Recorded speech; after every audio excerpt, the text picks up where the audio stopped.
छत्तीसगढ़ राज्य विधिक सेवा प्राधिकरण बिलासपुर के द्वारा चलाए गए ऑनलाइन प्रयास जनचेतना के अंतर्गत दैनिक जीवन में पेश आने वाली परिस्थितियों पर आधारित व्यवहारिक कानूनी जागरूकता श्रृंखला ऐसा हो तो क्या करें में आप सभी का स्वागत है। निशुल्क विधिक सहायता किसे कहते हैं, इसके अंतर्गत क्या क्या सेवाएं समाविष्ट हैं। भारतीय संविधान के अनुच्छेद 39A में सभी के लिए न्याय सुनिश्चित किया गया है और गरीबों तथा समाज के कमजोर वर्गों के लिए निःशुल्क कानून सहायता की व्यवस्था की गई है। जब भी किसी व्यक्ति के लिए किसी भी विधि न्यायालय न्यायाधिकरण से संपर्क करना आवश्यक हो, क अपने अधिकार का प्रवर्तन, ख अपनी शिकायतों के निवारण के लिए, ग अपने मामले आदि का बचाव करने के लिए, या जब भी किसी व्यक्ति को किसी कानूनी सलाह परामर्श की आवश्यकता होती है, अगर ऐसा व्यक्ति आर्थिक या अन्य अक्षमताओं के कारण अधिवक्ता को नियुक्त करने में असमर्थ है, या ऐसा व्यक्ति सामाजिक, शैक्षणिक या अन्य अक्षमताओं के कारण संबंधित कार्यालय से संपर्क करने में असमर्थ है, विधिक सेवा प्राधिकरण द्वारा अनुरक्षित अधिवक्ताओं के पैनल से ऐसे व्यक्तियों को एक अधिवक्ता नियुक्त प्रदान की जाती है। ऐसे अधिवक्ताओं की फीस, टाइपिंग, कॉपी शुल्क और अन्य विविध शुल्क विधिक सेवा प्राधिकरण द्वारा वहन किया जाएगा। निःशुल्क कानूनी सेवाओं में निम्नलिखित शामिल हैं। 1. कानूनी कार्यवाही में एक वकील द्वारा प्रतिनिधित्व। 2. प्रक्रिया शुल्क का भुगतान, गवाहों का खर्च और उपयुक्त मामलों में किसी भी कानूनी कार्यवाही के संबंध में देय या लगाए गए सभी अन्य प्रभार। 3. कानूनी कार्यवाहियों में दस्तावेजों की छपाई और अनुवाद सहित अपील, ज्ञापन तैयार करना। 4. कानूनी दस्तावेजों, विशेष अवकाश याचिका आदि का प्रारूपण।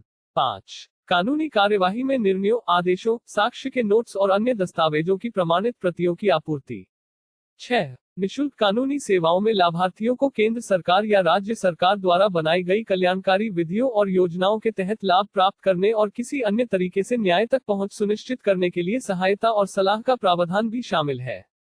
कानूनी सेवा प्राधिकरण अधिनियम 1987 की धारा 2C के अनुसार कानूनी सेवाओं में किसी भी मामले के संचालन में कोई सेवा या किसी भी अदालत या अन्य प्राधिकरण या न्यायाधिकरण के समक्ष कानूनी कार्यवाही और किसी कानूनी मामले पर सलाह देना शामिल है। निःशुल्क कानूनी सहायता प्राप्त करने योग्य कौन। विधिक सेवा प्राधिकरण अधिनियम की धारा 12 के तहत सूचीबद्ध किए गए समाज के वर्गों को मुफ्त कानूनी सेवाओं के लिए हकदार हैं। वे हैं: 1. अनुसूचित जाति या अनुसूचित जनजाति का सदस्य या 2.5000 रुपये से कम वार्षिक आय प्राप्त करने वाला कोई भी व्यक्ति, या 3. एक महिला या एक बच्चा, या 4. संविधान के अनुच्छेद 23 में उल्लिखित मानव या भिखारी की तस्करी का शिकार, या 5. मानसिक रूप से बीमार या अन्यथा विकलांग व्यक्ति, या 6. परिस्थितियों में या अवांछनीय व्यक्ति जैसे कि सामूहिक आपदा, जातीय हिंसा, जातिगत अत्याचार, बाढ़, सूखा, भूकंप या औद्योगिक आपदा का शिकार होना, या 7. एक औद्योगिक कर्मकार, या 8. हिरासत में एक सुरक्षात्मक घर में हिरासत सहित, या किशोर न्याय अधिनियम 1986 का 53 की धारा 2 के खंड जे के अर्थ के भीतर एक किशोर गृह में या एक मनोरोग अस्पताल या मनोरोग नर्सिंग होम में। निःशुल्क विधिक सेवाओं के लिए कहां पर आवेदन दे सकते हैं। मामले के क्षेत्रीय और विषय क्षेत्राधिकार के आधार पर एक व्यक्ति को निम्नलिखित उपयुक्त प्राधिकारी से संपर्क करना चाहिए। तालुक विधिक सेवा समिति जो कि तालुक में न्यायालय के परिसर में है, या जिला विधिक सेवा प्राधिकरण जो जिला मुख्यालय में जिला न्यायालय के परिसर में है, या संबंधित राज्य विधिक सेवा प्राधिकरण विशेष मामलों के लिए जिनमें से पैनल राज्य स्तर पर बनाए रखे जाते हैं। उच्च न्यायालय विधिक सेवा समिति जो संबंधित उच्च न्यायालय के परिसर में है, या माननीय सर्वोच्च न्यायालय के समक्ष मामलों के लिए सुप्रीम कोर्ट कानूनी सेवा समिति। प्रत्येक जिला विधिक सेवा प्राधिकरण, उच्च न्यायालय विधिक सेवा समिति और राज्य विधिक सेवा प्राधिकरण के सामने एक कार्यालय है जहां एक आवेदन को स्थानांतरित किया जा सकता है। यहां तक कि NALSA https://nalsa.gov.in/ के ऑनलाइन पोर्टल या राज्य कानूनी सेवा प्राधिकरणों की वेबसाइट पर भी पहुंच और आवेदन कर सकते हैं। प्री लिटिगेशन क्या होता है। प्री लिटिगेशन को किसी भी गतिविधि के रूप में परिभाषित किया जाता है जो कि आधिकारिक तौर पर दायर होने वाले मुकदमे से पहले कानूनी दावे से संबंधित होता है। मुकदमे के आधिकारिक रूप से दायर होने और अदालती कार्यवाही शुरू होने से पहले मामलों को हल करने के लिए प्री लिटिगेशन एक प्रक्रिया है। प्री लिटिगेशन प्रक्रिया में मध्यस्थता भी शामिल है, जो दोनों पक्षों के लिए समय और धन बचाता है। कुछ अदालतों में मध्यस्थता विभाग होता है, जबकि कुछ अदालतें न्यायाधीशों को बोलने के लिए पक्षकारों को संदर्भित कर सकती हैं और मध्यस्थ के साथ उनके विवाद को निपटाने की कोशिश कर सकती हैं। प्री लिटिगेशन के कुछ लाभों में शामिल है। विवाद का एक तेज, लागत प्रभावी समाधान, एक जीत जीत समाधान। जन उपयोगी सेवाओं के लिए स्थायी लोक अदालत का लाभ किस प्रकार लिया जा सकता है के अंतर्गत कौन कौन सी सेवाएं शामिल हैं? लोक उपयोगिता सेवाओं के लिए स्थायी लोक अदालत कानूनी सेवा प्राधिकरण अधिनियम की एक और विशेषता है। यह पूर्व मुकदमेबाजी, सुलह और समझौता की एक प्रक्रिया है। विधिक सेवा प्राधिकरण अधिनियम संशोधन अधिनियम 2002 के अनुसार जिला स्तर पर स्थायी लोक अदालतों, लोक उपयोगिता सेवाओं का गठन किया गया है। इन लोक अदालतों में सार्वजनिक उपयोगिता सेवाओं से संबंधित पूर्व मुकदमे तय किए जाते हैं। स्थायी लोक अदालत का कार्यालय विधिक सेवा प्राधिकरण के कार्यालय में ही स्थापित होता है। स्थायी लोक अदालत में मामला कैसे दर्ज करें? सार्वजनिक उपयोगिता सेवाओं से संबंधित मामले चेयरमैन के समक्ष सादे कागज पर एक आवेदन के माध्यम से दायर किए जा सकते हैं। लोक उपयोगिता सेवाओं के लिए स्थायी लोक अदालत। स्थायी लोक अदालत का विशेष अधिकार क्षेत्र रुपये है।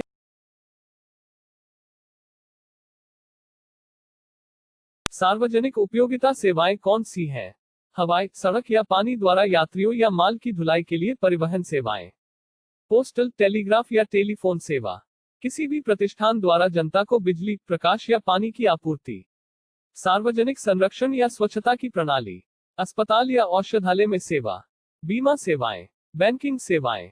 वित्त सेवाएं। इमिग्रेशन, एलपीजी उनकी आपूर्ति और रिफिल को कनेक्शन देते हैं।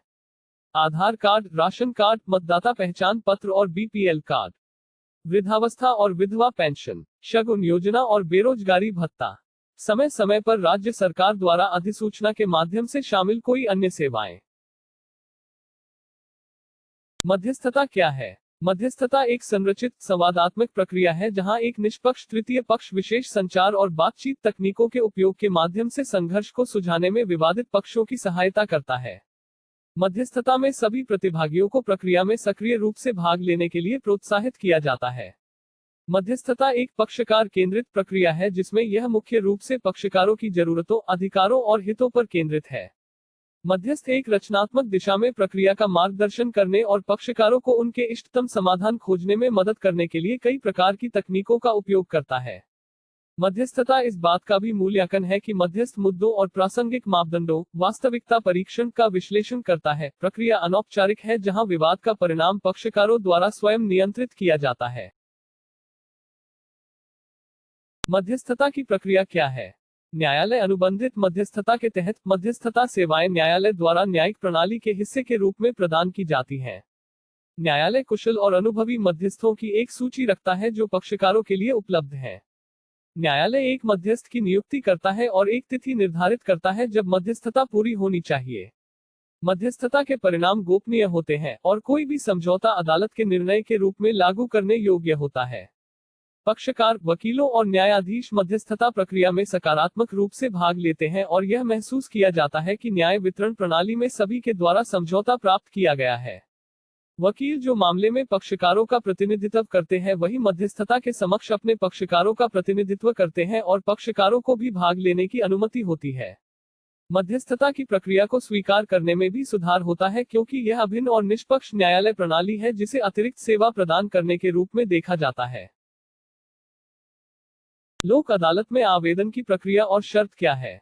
न्यायालय में लंबित किसी वाद का पक्षकार यह चाहता है कि उसके प्रकरण का निपटारा लोक अदालत के माध्यम से हो तथा उसका विरोधी पक्षकार इसके लिए सहमत हो तो उस दशा में न्यायालय की यह संतुष्टि हो जाने पर कि मामले को लोक अदालत द्वारा शीघ्र निपटाए जाने की संभावना है तो लोक अदालत उस प्रकरण का संज्ञान ले सकेगी तथा संबंधित न्यायालय इस प्रकरण को लोक अदालत में भेजने के पूर्व न्यायालय उभय पक्षों को सुनवाई का समुचित अवसर देगा। यदि विवाद अभी तक किसी अदालत में पेश नहीं किया गया है तो विवाद के लिए पक्ष जिला प्राधिकरण के अध्यक्ष के समक्ष एक आवेदन प्रस्तुत कर सकता है जो विवाद को लोक अदालत में निपटाने की इच्छा व्यक्त करता है। यदि मामला पहले से ही किसी भी न्यायालय के समक्ष लंबित है तो इसे लोक अदालत में दोनों पक्षों द्वारा एक संयुक्त ज्ञापन दाखिल करके या इसके लिए किसी भी पक्ष द्वारा आवेदन दाखिल करके प्राप्त किया जा सकता है। न्यायालय स्वयं लोक अदालत में किसी मामले का उल्लेख कर सकता है यदि वह मामला को लोक अदालत में निपटाने के लिए उपयुक्त माना जाता है। क्या सभी तरह के मामले लिए जा सकते हैं लोक अदालत में? लोक अदालत में किस प्रकार के मामलों का निपटारा होता है? दीवानी संबंधित मामले, बैंक ऋण संबंधित मामले, वैवाहिक एवं पारिवारिक झगड़े, राजस्व संबंधित मामले, मोटर वाहन दुर्घटना मुआवजा संबंधित दावे, शमनीय आपराधिक मामले। न्यायालय में लंबित मुकदमा का समझौता केवल ऐसे आपराधिक मुकदमों को छोड़कर जिनमें समझौता कानूनन संभव नहीं है। सभी प्रकार के सिविल एवं आपराधिक मुकदमे भी इन लोक अदालतों में आपसी समझौते के द्वारा निपटाए जाते हैं। न्यायालय में मुकदमा जाने से पहले समझौता, ऐसे विवाद जिन्हें न्यायालय के समक्ष दायर नहीं किया गया है उनका भी प्री लिटिगेशन स्तर पर यानी मुकदमा दायर किए बिना ही दोनों पक्षों की सहमति से लोक अदालतों में निस्तारण किया जा सकता है। निम्नलिखित पदानुक्रम क्रम में उच्च प्राधिकारी को एक कानूनी सेवा प्राधिकरण के संचालन के बारे में शिकायत की जा सकती है। 1. राष्ट्रीय विधिक सेवा प्राधिकरण केंद्रीय प्राधिकारी है और भारत के माननीय मुख्य न्यायाधीश के नेतृत्व में इसका पेट्रोन इन चीफ के रूप में नेतृत्व करते हैं। माननीय उच्चतम न्यायालय के दूसरे वरिष्ठतम न्यायाधीश कार्यकारी अधिकारी और एक जिला जज स्तर का न्यायिक अधिकारी सदस्य सचिव होते हैं। 2. राज्य कानूनी सेवा प्राधिकरण उनके संबंधित उच्च न्यायालयों के मुख्य न्यायाधीशों के नेतृत्व में उनके पेट्रोन इन चीफ है और संबंधित उच्च न्यायालयों के दूसरे वरिष्ठतम न्यायाधीश उनके कार्यकारी अध्यक्ष के रूप में है। उनके पास संबंधित राज्य विधिक सेवा प्राधिकरणों के प्रमुख सदस्य सचिव भी हैं। 3. उच्च न्यायालय कानूनी सेवा समितियों का नेतृत्व संबंधित उच्च न्यायालय के एक न्यायाधीश अपने अध्यक्ष के रूप में करते हैं। 4. संबंधित जिला विधिक सेवा प्राधिकरण के अध्यक्ष के रूप में एक जिला न्यायाधीश के नेतृत्व में है। 5. संबंधित तालुक कानूनी सेवा समितियों के अध्यक्ष के रूप में एक वरिष्ठ न्यायाधीश की अध्यक्षता में। विधिक सेवा प्राधिकरण के माध्यम से प्राप्त होने वाली सेवाओं की गुणवत्ता में दोष या बाधा होने पर इसकी शिकायत किस तरह की जा सकती है? यदि आप अपने द्वारा सौंपे गए वकील के आचरण से नाखुश हैं तो आप एक औपचारिक शिकायत कर सकते हैं उस प्राधिकारी को जिसने आपको वकील को सौंपा है। क. एक साधारण कागज आवेदन लिखना और प्राधिकरण को प्रस्तुत करना। ख. उपयुक्त प्राधिकारी या नलसा योजक चिन्ह la@nic.in पर कोई ईमेल लिखना। ग. NALSA वेबसाइट https://nalsa.gov.in/ या वकील को सौंपे गए प्राधिकरण की संबंधित वेबसाइट पर शिकायत निवारण विकल्प तक पहुंचना। हालांकि आपको यह सुनिश्चित करना होगा कि आपकी शिकायत उस समस्या का वर्णन करती है जो आप अपने वकील के साथ सामना कर रहे हैं। राष्ट्रीय कानूनी सेवा प्राधिकरण शुल्क और सक्षम कानूनी सेवा विनियम 2010 के विनियमन 8-14 के अनुसार कानूनी सेवा संस्थान कार्यवाही के किसी भी चरण के दौरान पैनल के वकील से किसी भी मामले को वापस लेने के लिए स्वतंत्रता है। विनियमन 8-17 में कहा गया है कि यदि पैनल के वकील लगे हुए संतोषजनक प्रदर्शन नहीं कर रहे हैं या उन्होंने अधिनियम और विनियमों की वस्तु और भावना के विपरीत काम किया है तो कानूनी सेवा संस्थान उचित कदम उठाएंगे जिसमें ऐसे वकील से मामले को वापस लेना शामिल है, यहां तक कि पैनल से उसका निष्कासन।